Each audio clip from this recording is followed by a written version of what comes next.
Now, here's a countdown I've been meaning to do for about 7 years, believe it or not. A list of my top 15 least favorite Pokemon. I was inspired by the Autarch's list to make this video, but I never got around to it for some stupid reason. These Pokemon can be on the list for a few reasons, lacking in originality, having stupid concepts, and the biggest reason, having terrible stats. My only rule is that there are either 3 or 2 Pokemon per generation, but there will be one generation that only has 1 Pokemon on the list, for reasons you'll find out in less than a minute. So, now time to show you my top 15 most hated Pokemon. Ready, go!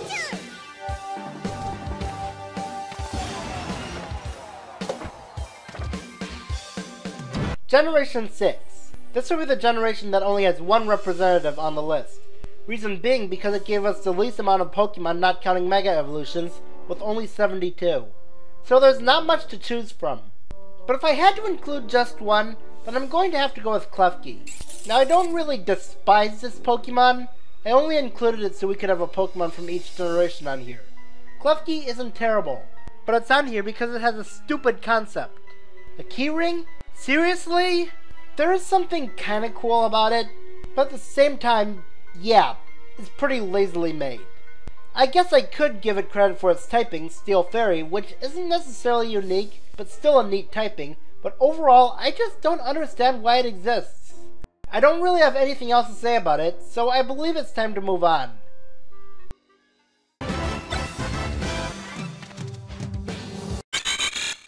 I won't deny it, I could do without Masquerain.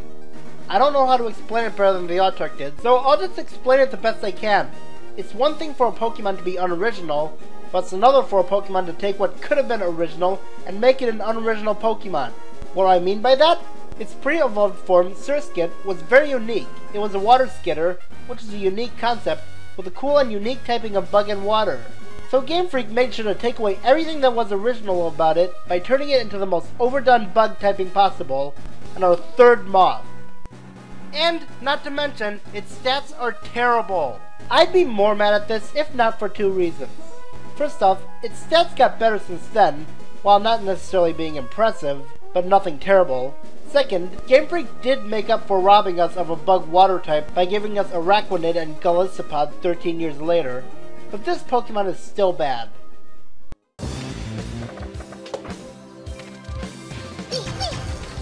I don't really have anything against the Pikachu clones. I mean, they're not very useful in battle, but at least they have something to keep them going, not to mention cute too. If I had to put just one of them on here, Pachirisu would deserve that spot. Why? Well, Plusle and Minyon at least had the plus and minus ability which could complement each other in a good way, while Emolga, Dedenne, and Togedemaru all had better stats than Pachirisu. This Pokemon, however, isn't very good. It does have a decent move pool, but that won't do it much good. Why? Both of its attack stats are base 45, and space stat total is 405. That's lousy. What's also irritating is that Lieutenant Surge, the guy who acts all tough and intimidating, uses one in the rematch with him in Heart Gold and Soul Silver, but does not use Luxray. Why? If you want to go to Electric type, don't waste your time with Pachirisu, go with Raichu or Luxray. Or Jolteon, Electivire, or Magnezone if you're playing Platinum.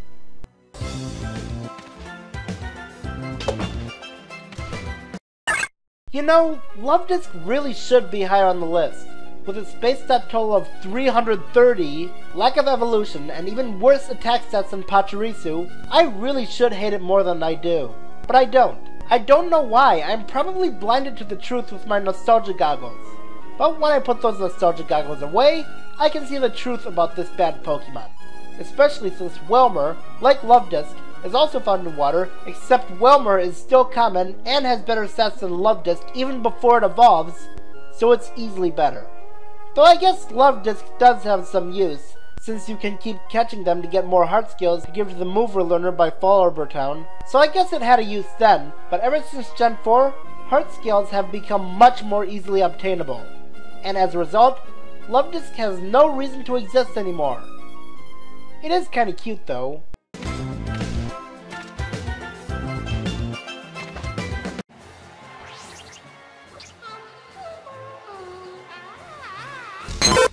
What?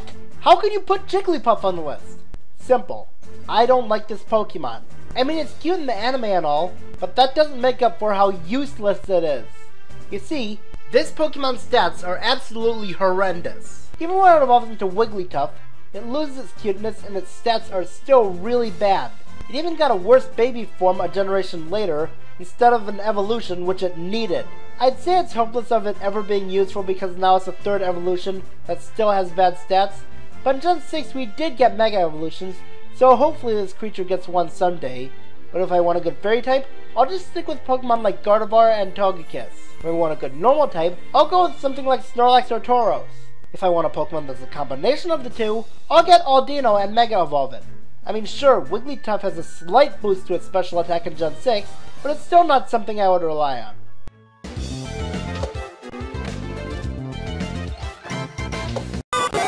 Here is one that I'm sure a lot of people will agree on. Yep, it's Ledian. Do you want to know what most fully evolved Pokemon have in common? Their stats are better than 400. This Pokemon, despite being fully evolved, has a base stat total of less than that. What the heck?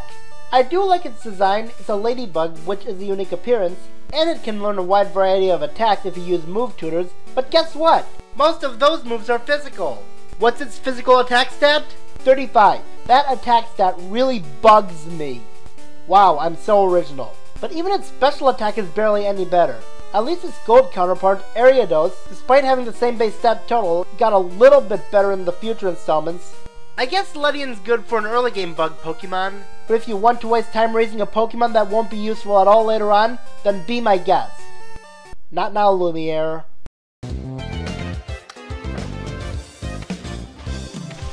You know what I realized? Every generation brings us at least one Pokemon that has a design so stupid that it feels like a third grader came up with it. Gen 1 gave us a whatever the heck this thing is supposed to be.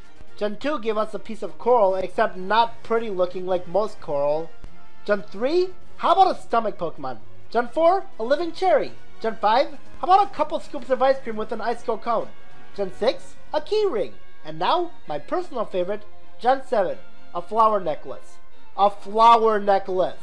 At least with Klefki, there was something that I kinda liked about it, but a flower necklace? No thank you. As for its name, just a misspelled way of saying comfy. I thought we stopped using those lazy names a long time ago. And with the pure fairy flower concept, it only reminds us that the Flabebe line is much better. Flabebe was cute, Floette was cool with its different flower designs, and Florges had super impressive stats. And the fact that Comfy has some of the best stats out of any fairy Pokemon in the original Alola actually makes me hate it even more, because that means that fairy type Pokemon fans don't have many better options than a flower ring Pokemon. I regret a lot of choices on my worst Unova Pokemon list. I take back what I said about Throh, Sawk, Cryogonal, Unpheasant, Aldino, and quite a few other Pokemon that were on the list. But there are still a few I hate, such as our old friend Amoonguss. Though admittedly, it seems to have improved a little since it was on my original list, now that it can learn one new type of move, Ground. But even with that addition, let's look at all the types of attacking moves it can learn aside from normal and hidden power. Grass, Ghost, Poison, Dark, Rock, and Ground. Since Dark and Ghost are very similarly effective, let's morph those together, so that means only Poison, the Dark Ghost combination, Rock, Ground, and Grass. But I'd probably forgive that if it weren't for the fact that nothing about this Pokemon is original. The mushroom concept? We have that already. Grass Poison? This is our 5th one. Disguising itself as a Pokeball? Already taken by Voltorb. So why do we need this Pokemon?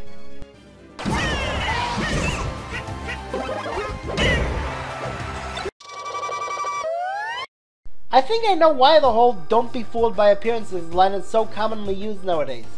It's because of Pokemon like Kricketune. Despite looking cool, its stats are even worse than Ledian.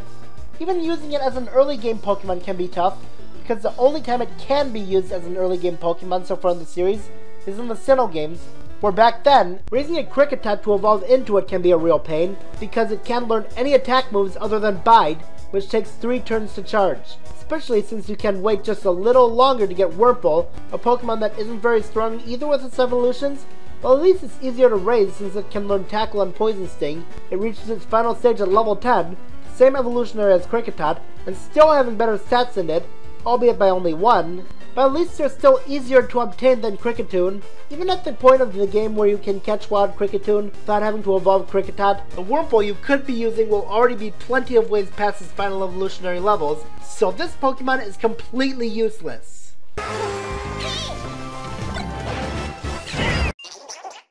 It's funny, I went from hating Pyukumuku to finding it actually kinda decent, then back to hating it again.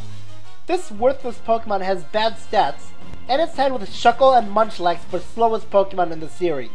At least Munchlax had an awesome evolution, and while I'm not a Shuckle fan, at least it had great defenses to compensate for its bad speed. What's this Pokemon's gimmick?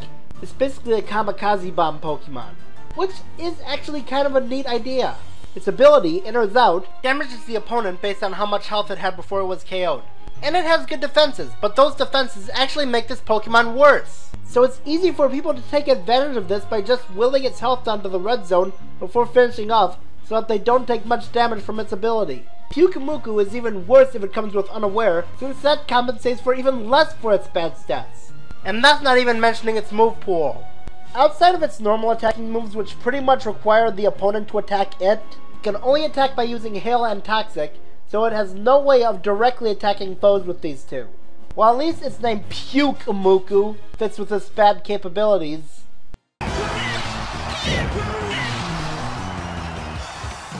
Again, I probably should have ranked Luvdisc higher. Why? Because Alomomola, a Pokemon that has much better stats than it, is actually higher on the list than it. Why? I'll get to that in a bit. Alomomola's stats may seem passable, with its 470 base stat total, until you realize that about a third of that is HP. Still doesn't sound bad? Well, that doesn't mean much when its bad special defense will make sure it dies instantly against moves like Thunder, which is a very common move to be used in competitive battling. But its stats aren't the only misleading things about it. Its move pool is bad too. Its non-normal attacking moves it has access to being Water, Ghost, Dark, Ice, Psychic, Flying, and Fighting. That may sound okay, but it can't even make use with nearly half of those with its terrible special attack stat, since its only Psychic, Ghost, and Ice attacks are special moves, so what's the point? But the biggest reason I hate this Pokemon, if you haven't already guessed, is because of its misleading appearance. Its similarities to Luvdisc can make people think it's a new evolution into Luvdisc, even though it isn't. And don't give me the "you're such a baby, how dare we don't get everything we want in life" excuse. Whether or not this was intended, that's called false advertising. One of the worst possible things you can do when making a video game. It's made even worse since Luvdisc and Alomomola are based off two different things. Luvdisc is based off a discus fish, while Alomomola is based off an ocean sunfish. Well, I found pictures of both these fish on Google, and do they look alike at all? I thought not. So that gives them even less of a reason to make it look similar. You know, other than making it look similar for the sake of nostalgia, which still isn't an excuse, but whatever. When you have a Pokemon with a deceiving base stat total, move pool, and appearance, we have a Pokemon that's even more worthy of the title of Deceiver Pokemon than Mawile.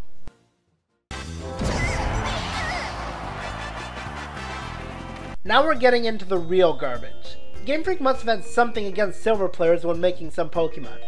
Why? Because while gold players at least get a somewhat decent Mantine, silver players get the Pokemon equivalent of being on Santa's naughty list, Delibird. Though I kinda have a confession to make. I actually kinda like its concept. Okay, before you form an angry mob at me, I don't know, I guess it's just because it's more Christmas themed than any other ice Pokemon, even more so than Snover. Even still, its base stat total puts nearly every other Pokemon on this list to shame, not to mention its signature move. Until Generation 7, this was the only move it could learn without the usage of a TM. And what does it do? The amount of damage it deals is purely dependent on luck, and that's assuming it even does any damage, because it has a chance of healing the opponent. This is made even more sad by the fact that in nearly every area it's found in throughout the series, it's literally surrounded by better choices for ice Pokemon. A problem that most Pokemon on the list don't even have. And if you think that's as bad as Pokemon get, then think again.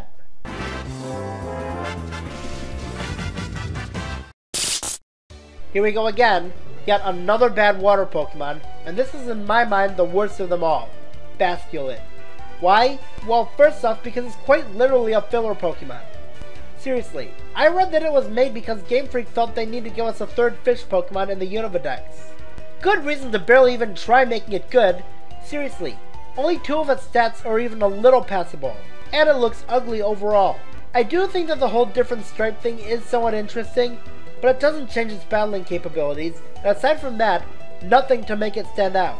Probably the most annoying part though, is how whenever you're using Surf and Unova, this is the equivalent of Zubat and Tentacool and how it never leaves you alone. At least those guys had useful evolutions, this Pokemon has not.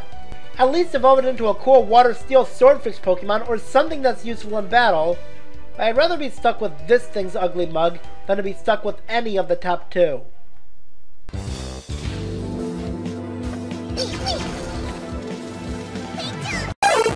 Oh my gosh, Game Freak actually went ahead and made a Pokemon this bad. Farfetch'd is the biggest combination of being both useless and unoriginal. Its typing is normal flying, the most overdone type combination in the series, and even back then it was the only overdone typing since we already had 3 other normal flying lines in Kanto. Its appearance isn't anything special since we already had a duck in Gen 1, its move pool is terrible, and worst of all, it has terrible stats all around that make most Pokemon on the list look like Arceus in comparison. Its best stat is its attack, and even then, that's on the fine line between being good and just meh. Why would Game Freak make a Pokemon this bad? Is there any point to it? Well, actually, there is one. I've heard that Game Freak may have made this Pokemon bad on purpose to teach a lesson about patience, because in its first appearance, it was only obtained by training a Spearow for it, since this Pokemon does have better overall stats than Spearow and seems like a stronger version, but can't evolve like it. That way, people would get a stronger Pokemon quicker, but later their choice would come back to bite them for using this useless Pokemon. That's actually a pretty smart idea, but they overlooked a couple tiny little details when making it. First off, kids probably won't know that Farfetch'd has better stats than Spearow, and even the ones who do will already know that this Pokemon is incapable of evolving. Second off, what was the slogan of the series again? I thought so. So these guys want to punish us for trying to catch them all. And lastly, now that you can no longer trade Spearow for it, this Pokemon has already fulfilled its purpose. I mean, sure you trade Bunnelby for it in X and Y, but Farfetch'd can't be a stronger version of Bunnelby since they're nothing like each other other than being part normal. I think it's about time this guy gets an evolution. And we'd probably have one by now if we didn't have these stupid whiners who kept complaining about the awesome new evolutions in Gen 4 for reasons they won't tell us. And the worst part about this Pokemon is that it still isn't the worst Pokemon ever. Before I get to number 1, here are some honorable mentions. Rattata. This ugly rat keeps harassing you in Pokemon Go. But that's a spin-off. Unknown. I hate this thing, but I do have a lot of fun catching all of its variations. Delcatty. Only horrible if it has Normalizer. Also, it's just so cute! Burmy. I love its environmental cloak gimmick, and the ground form was kinda needed since the only other bug ground loses its typing when it evolves. Stunfisk. I think it's actually underrated, and original. Furfrou. I don't hate it, but it's the dress-up doll Pokemon in the game that wants you to treat your Pokemon with respect. Salazzle. I don't get why they felt the need to sexualize a lizard, but it's decent in battle, and if it was on here, people would laugh at me.